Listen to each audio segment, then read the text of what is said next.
Nathan White here with Sea Dogs head coach Gerard Gallant, catching up on the second week of training camp. And Turk, we've seen the first round of cuts. We've seen a couple guys from last year's team come back, and Jonathan Huberdeau and Nathan Beaulieu. What's the intensity level like here in the second week of training camp? Well, it's been very good so far. The first week, like you said, we had a lot of kids here, and they worked very hard, and they played two solid exhibition games against Moncton.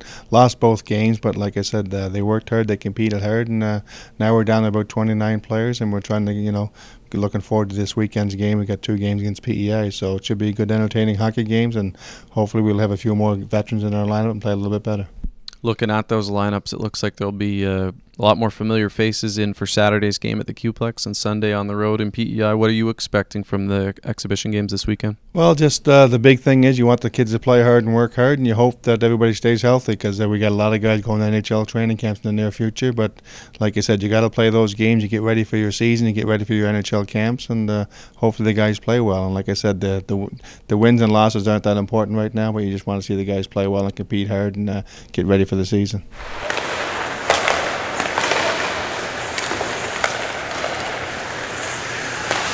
Nathan White here for Sea Dogs TV. I'm joined by a special guest today. We have Doug Maclean, Sportsnet TV commentator and well-known coach and GM in the NHL on his resume as well, and in town for the Sea Dogs Foundation dinner.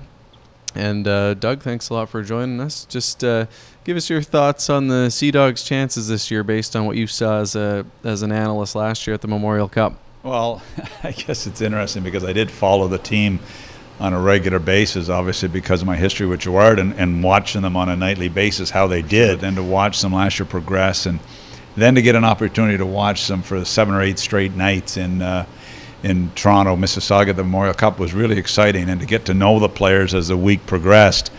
I mean, I was pleasantly surprised how good a team they were. I mean, they were a dynamic team in that.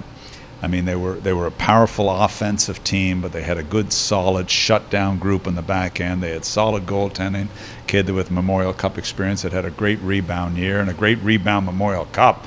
So I was really impressed watching them and the way they played. But what really jumped out at me is when the game was really on the line, how they came up with big goals and big performances. I mean, Huberdeau, I mean, obviously a top kid, you expect that, but there was a lot of really clutch type of players on the team, and the way they scored key goals at key times. Great leadership, from the back end with a couple of quality veterans, and then the youth up front.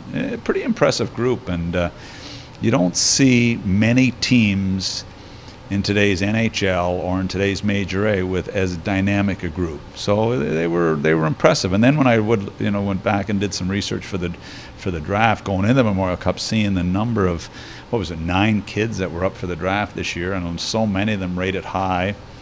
And I look at some of them that even didn't go high, look to me like they're going to be real good NHL players. So pretty impressive group.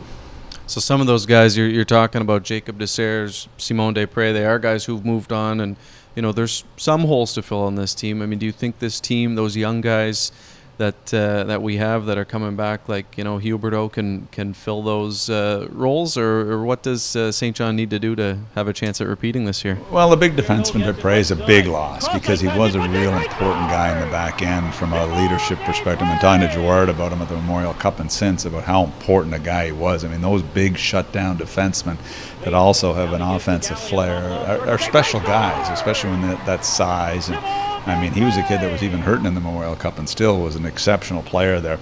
Desserres, I mean, I think goaltending, when you have as good much firepower as them, I think their goaltending will be good. The kid that, the 5th pick of Columbus last year looks like he's ready. Young Millen's a pretty solid goaltender. So I don't think goaltending will be the issue when you have the firepower they have. So major junior people, I mean, they think this team has got unbelievable upside still. And when you look at the young guys last year that were just drafted, I mean, that's just the start of what they're going to be. I mean, they should all become a lot better players. So, the challenge is repeating. That's not easy. And it's a challenge for the coaches, it's a challenge for the players, and everybody's gunning for you. So it'll be challenging, but those are the challenges as a management team and as a coaching staff. Those are the challenges you long for in your career, to have to show people that last year was just the start of something really special. So I think it's really positive.